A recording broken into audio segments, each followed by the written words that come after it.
You're listening to the InFocus Interview Show, brought to you by photofocus.com, an online publication filled with education and inspiration for visual storytellers. This episode is made possible by our partners, Lume Cube, the world's most versatile light, and Drobo, a smart storage solution. Now here's your host, Vanelli. Hello and welcome. I'm Vanelli. In this best of edition of the InFocus Interview Show, my first guests are two talented digital marketing gurus that are part of a marketing team that can help you gain more customers. Matos and Ben Saint-Denis from Fuel on Bacon. And our topic is how to be found online. Now, the second half of the show, my guest is a California-based educator, motivational speaker, and peacebuilder working to change the causes of social conflict. He makes content to share things he's passionate about and to connect with others who want to use their talents to make the world a better place. He's John Filson, and our topic is using photography to invoke world change. Now, please welcome Matos and Ben Saint-Denis from Fuel on Bacon. Hello, guys. Hey there, how you doing? How's it going? Great. All right, so now our topic is how to be found online. So let's talk about blogging. Nick, you have some ideas on blogging? Yes. So actually, one of the most important things that anybody can do with a website in general is make sure that they're having a tremendous amount of content that's being shown. Yeah, content is king. It absolutely rules the internet. One of the, now I would say almost 9 times out of 10, if you're searching for something, if it's not immediately a company or a brand, you're probably going to get a blog post. That's one of the first results on whatever you're searching. And so having, a consistent stream of content and a blog that's updated weekly, at the very, very, very least, maybe once every 2 weeks, having that content really up and posted is important to make sure that you get the traffic that your website and your brand and your business truly deserves. Well, that's great. Well, Nick brought out a good point because, Nick, you said make sure it's relevant. So if you're blogging, give us some suggestions on, like, I'm a photographer. So what would be some suggestions you'd give your client? Yeah, so making sure that your content is fresh and relevant is one of the things that we say first. And there's different ways that you can do this. There's sources like Google Trends, which is an arm of Google that you can use to search different keywords which are related to trends and to see if something is trending more frequently now compared to maybe 12 months ago.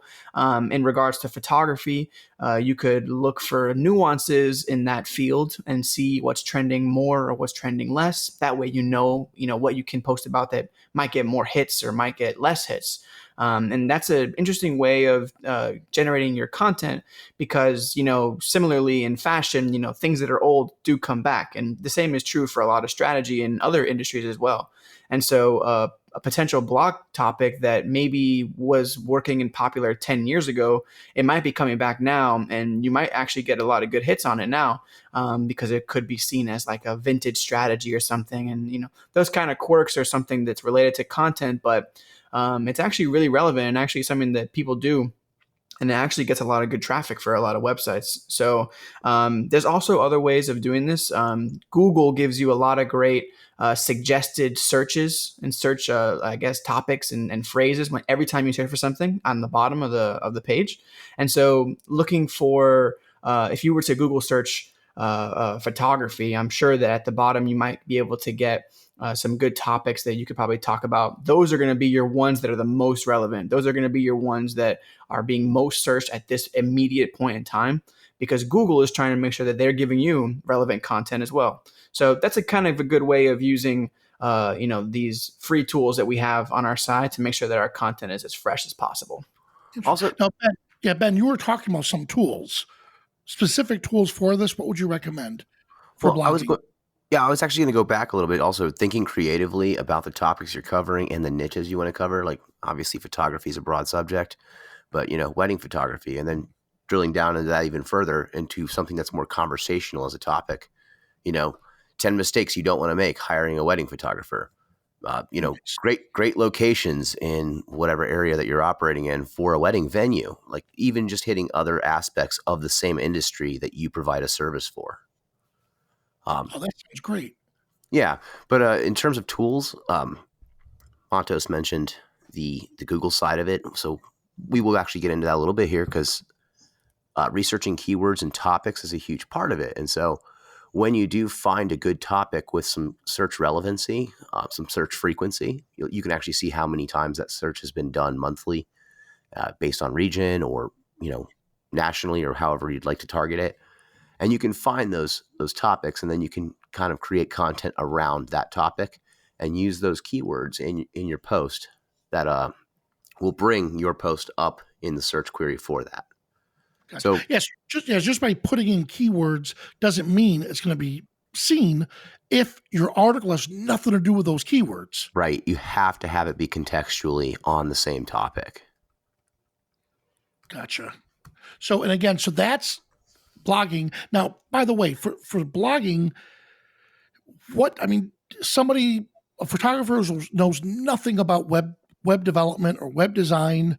I know WordPress is a simple, easy way to get online. And again, I personally would prefer to hire a company like yourself to say, look, guys, after listening to everything we're talking about, if you feel this is too much, then hire a company to get you going, to help you out in the beginning. But for blogging, that, I guess, a lot of people misunderstand the concept of it, and they think they have to develop this whole extravagant website just to blog.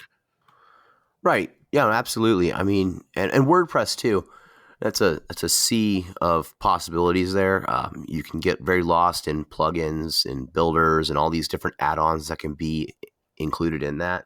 But just, if you have budgetary constraints, just start the core theme they give you out of the box and don't add any of the whiz-bang plugins, and just start with the simple blog and just start putting content out there. You can revamp your website when budgetary constraints aren't as much of an issue when you want to work with a company like ours or anybody else. But that content doesn't have to go away. That content can be transferred to your new, better website. The key is to start now. Start collecting content around your business so that, the digital world has a clue that you exist and what you do. And you have more relevancy as you grow your business, as you build your website to be better. I mean, your website is the face of your business online, digitally, and it's the same thing as putting your business in the yellow pages, except for a lot more eyes are going to be on it, and there's a lot more context and a lot more searchability. This is actually a really interesting thing and a really interesting theme to talk about because, websites are a lot like a good bottle of wine, right? Websites get better with age, at least according to like Google search bots, right? The older your website is, the longer it's been up, and the more that you are adding to it consistently, the more likely these search engines, I'm talking like Google, Bing, Yahoo, all these different things, the more likely they are to trust and see your content as a relevant and important and probably the best option for somebody who's searching for that related thing. And so this idea of like literally getting it started and having your blogs be posted, even though your website might not be exactly where you want it to be right now, just getting it done and working on it over time, that adds to your credibility to these search engines. And so these things all compound together and make it easier for you to be found online. Oh, that's great. That's great advice. Now, back to the blogging for a moment. Here's my suggestion, especially for photographers. If you're a brand new photographer and you're thinking about blogging every day or every week at least, please don't. You have to speak from a position of authority. If you really don't understand some of the photo shoots that you're doing, don't try to speak at a higher level and say, well, when I photographed this wedding, I used, these were the tools I used. These were the camera settings. This is why I chose to do this. Because if you're not at that level yet, stick to other things. Stick to other things such as, hey, I noticed the bride and groom we're feeling uneasy during the wedding. Here are 5 tips how to make a bride and groom feel more relaxed at the wedding and not let their relatives, frustrate them, or something along those lines. Because what I find a lot of times is I'll read an article, not just on photography, but let's say I'm putting a new stereo in my car, and the first thing the person says is, "Look, I'm really not in a position," or I'm trying to think of the best word they used. "Oh, I'm really not good at this, but I figured, hey, I might as well give it a try." "Oh, really?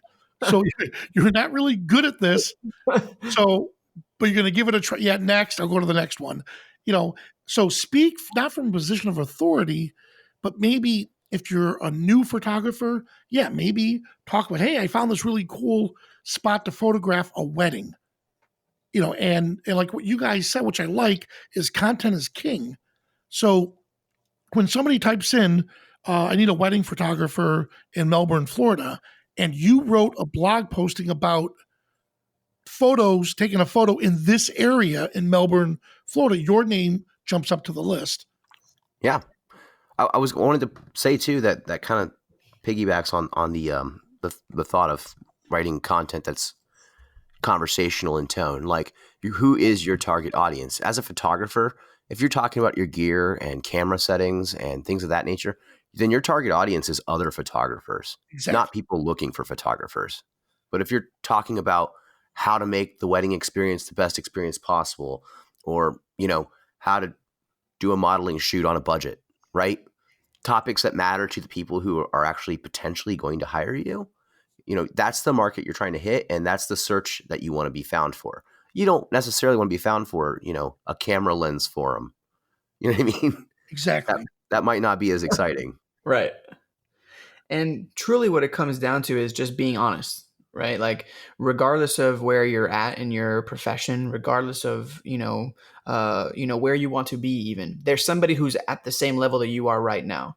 And so if you're honest with what you're doing and the things that are happening in your space, you have to understand that there's still going to be people who are searching for those same things. And so rather than trying to hype yourself up as something that maybe you're not quite there yet, just being honest and writing honest content, you're still going to get searches for that. You're still going to get reads for that. And honestly, you might get reads in the future for that, just for that purpose alone and for that reason alone. But above all, please don't belittle yourself, and don't say, "Well, I'm just a one-year photographer." So Right. Don't belittle yourself, but at the same time, still stay humble and not act like you know it all. Well, hey, that's great. Hey guys, where can we find more about you? We are Fueled on Bacon, so you can check us out at fueledonbacon.com. We're always available to chat. Matos? Yeah, I mean, you can definitely do a quick Google search for Fueled on Bacon, and you'll grab our website. We also have a phone number that you can reach us at our office. It's 321-426-0555. You can also email us at admin@fueledonbacon.com. Well, this is absolutely great, guys. Hey, thank you so much for taking time out, especially on a Saturday over the weekend, and helping out our listeners with incredible information. I have a feeling I'm going to have you guys back on again, talking about those different tools and different ways to be found online. Yeah, absolutely. And thank you very much for having us. Yeah, thanks, Vanelli. Our next topic is using photography to involve world change, featuring John Filson. But before we begin, let's take a moment and thank our partners. Lume Cube. Lume Cube is proudly known as the world's most versatile light. It's the smallest, lightest, most compact professional lighting solution on the market. Lume Cube represents the future of LED lighting and is a must-have for anyone looking to create better photos and video. Check out the new Lume Cube strobe, offering anti-collision lighting for drones at lumecube.com. Drobo. Drobo is a smart storage solution that protects photos, videos, and more from hard drive failure, giving peace of mind for the working pro or serious amateur who have a lot of external drives cluttering up their desktop. Save 10% at drobostore.com with the coupon code PHOTOFOCUS. please welcome John Filson. Hello, John. Welcome to the show. Thank you so much. I'm glad to be here. Good. Well, John, our topic is using photography to invoke world change. So let's talk about, first of all, your background and filmmaking, because this will give us an insight and an example of how we as photographers and as filmmakers can apply our own talents. Absolutely. So at my core, I'm a peacebuilder, which means the thing that fires me up is helping people overcome misperceptions or resentments between people who are not like them. And I got into filmmaking as a method to be able to do that more effectively. Essentially, I started out doing field work in the Middle East and Latin America, like you said, some in the United States. And I really got a good perspective, a grassroots perspective on why people hold negative views of others and leads to group and social behaviors that are harmful. And that led me to advocacy work in Washington, working at the policy level for many years. And I discovered something really interesting the longer I was there, which was prior to coming to Washington, I thought these are the people in the government, they're highly educated, they're very smart and capable, they must know about what's going on in the world, and they must just be deciding to have policies that they do. But what I realized was even the most powerful person in Washington, even the president, can only operate within certain parameters based on what is publicly acceptable to American voters. So essentially, I was working in foreign policy advocacy at the time. So our foreign policy is based more than anything on the collective perceptions that American voters have about the world. And over time, I combined those realizations with my interest in filmmaking and communicating in a visual way, because I realized that talking only on the intellectual plane about facts and logic is much less effective than storytelling or sharing information through images, as your audience knows. So that's how I got into. So I left my cushy policy job and started crewing on shoots as a PA. Wow. And worked mostly on commercial things, some independent projects, but was able to produce things which I had some transferable skills, organizational skills from my previous jobs that were good for producing, but no big TV or film or anything like that.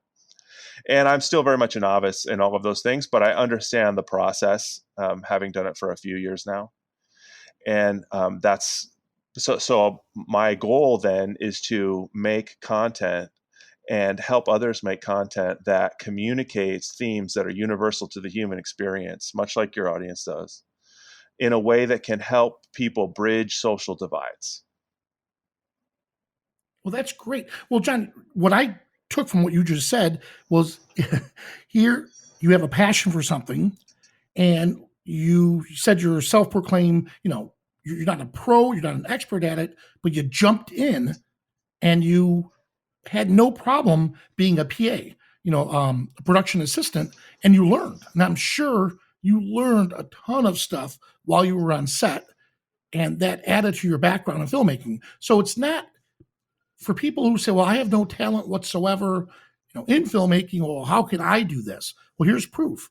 You just said, hey, look, you know what? Find people that are doing it, jump on board with them, learn, and then, like you said, go on and start developing your own. So I thought that was a great takeaway from your background. Absolutely. Great. Now, John, I love your concept about supporters. I love your. Let me try that again. Now, John, I love your concept about being supporters, not rescuers. Now, what do you mean by that? This really comes first and foremost from my work overseas, working with communities in conflict zones. I worked 20 months in Iraq. I worked almost a year in Latin America prior to that. little bit in Africa, and also in inner city Los Angeles. And what I took away from that in terms of life lessons is simply that there is so much to understand that I don't know. And even though I'm looking at the world and I'm trying to judge it honestly based on true information, and I can only see tiny bits of the larger picture that's out there. And when I allow myself to see the world through other people's eyes, number one, it helps me connect with them, which is magical. But number two, it greatly expands my perspective on the world and makes me much wiser, more effective in my work, and just I feel like it invites me to be a better person. And so that I came to international development work with that through that lens. And the concept really, which is not anything official, it's just my shorthand way of saying, don't be a rescuer, be a supporter, is just the simple idea that the people in a certain, I'm assuming that we're talking about photographers that are working in some place that's not their home or their home community.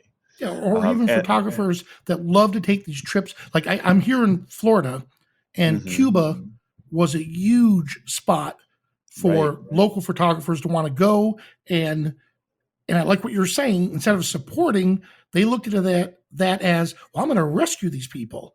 And I love how you're saying, hey, back up for a moment.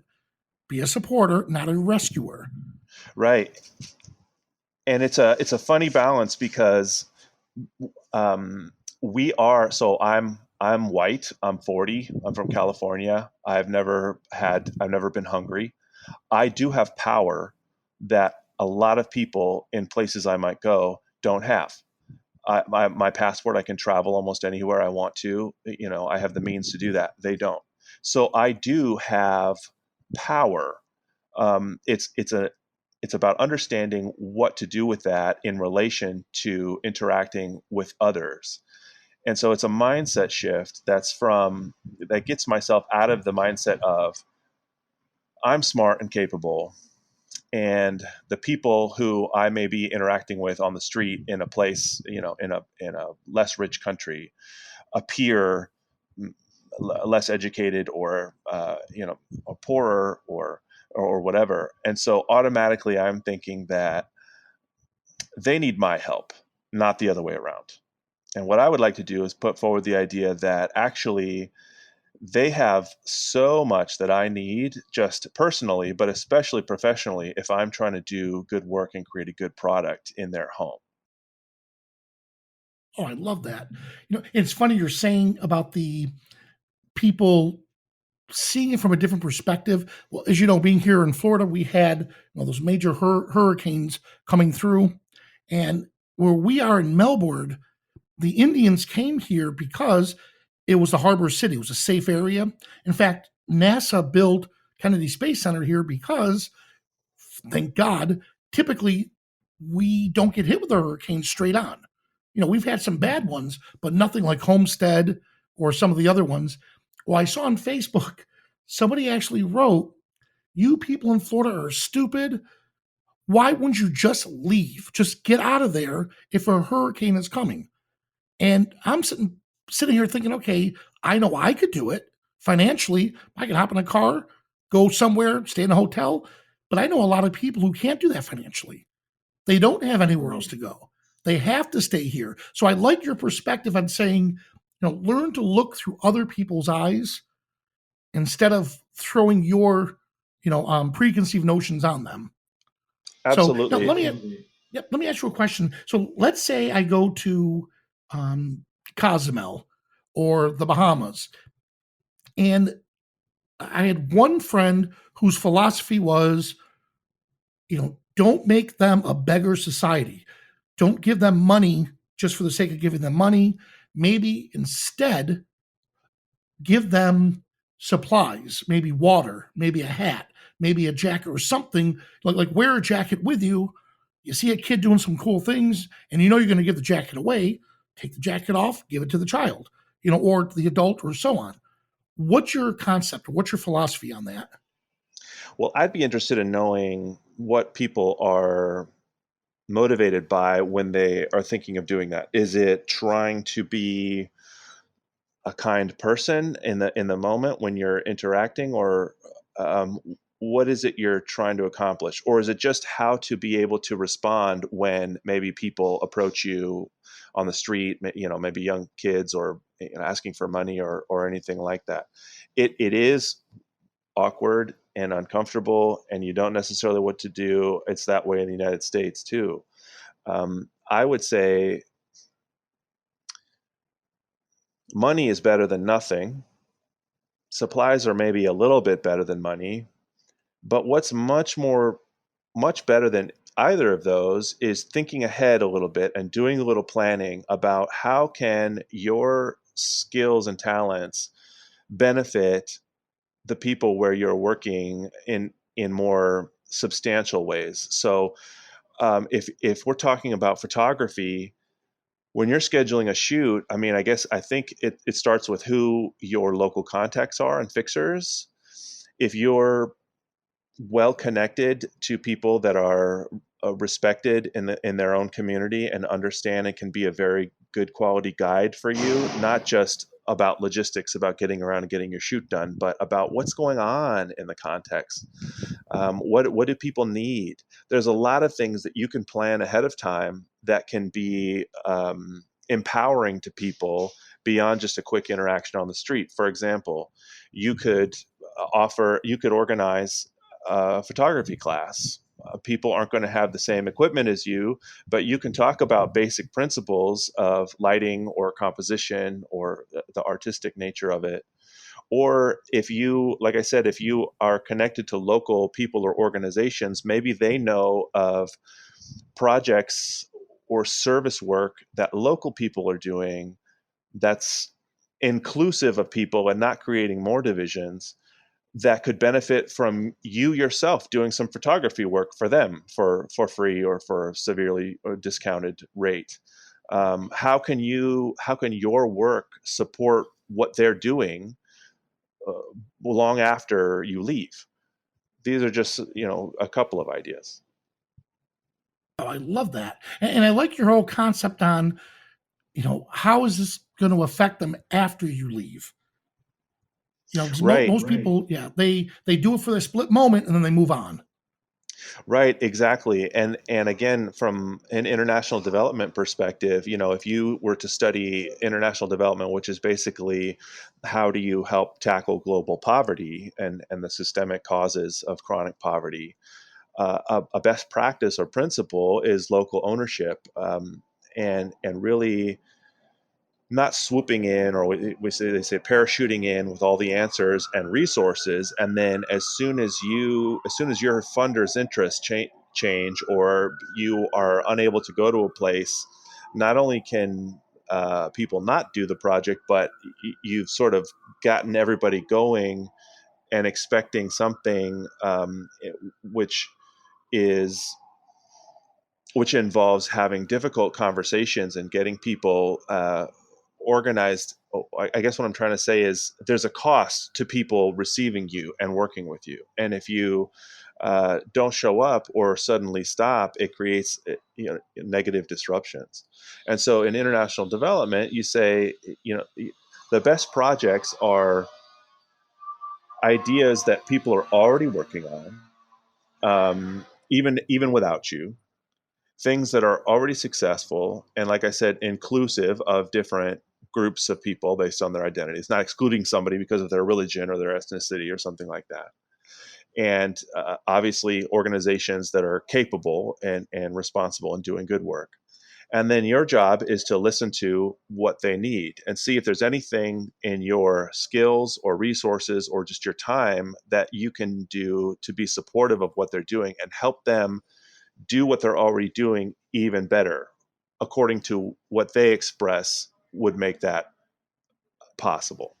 And so the way that applies to visual storytelling and a work in media production, in my mind, is because a lot of times we're so focused on getting the product and we need the right subjects in the right place at the right time. We need them to sign a release, but otherwise my mind is necessarily, understandably, focused on getting the product done on time. But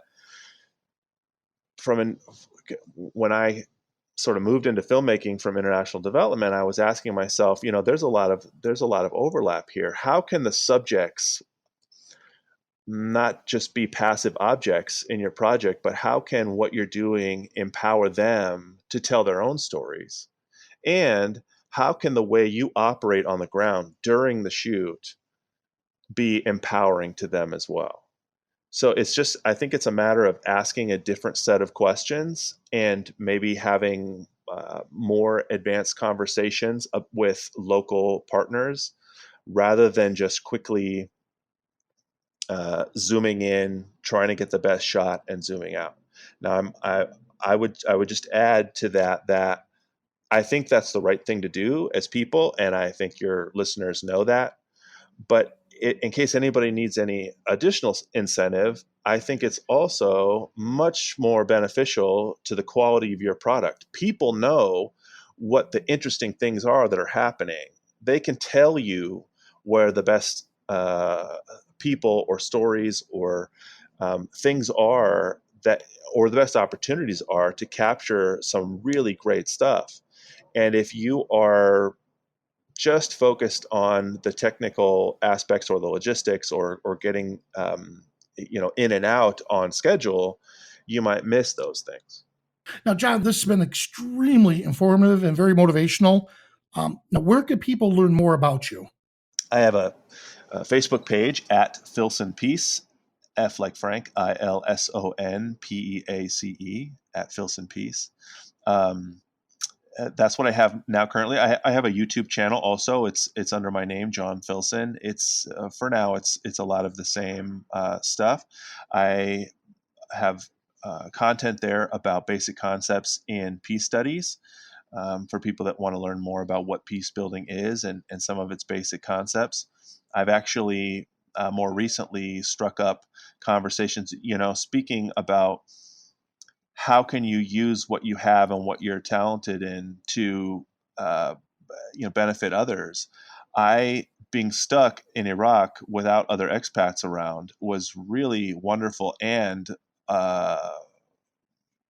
nightmarish at times, just with how difficult and lonely it was.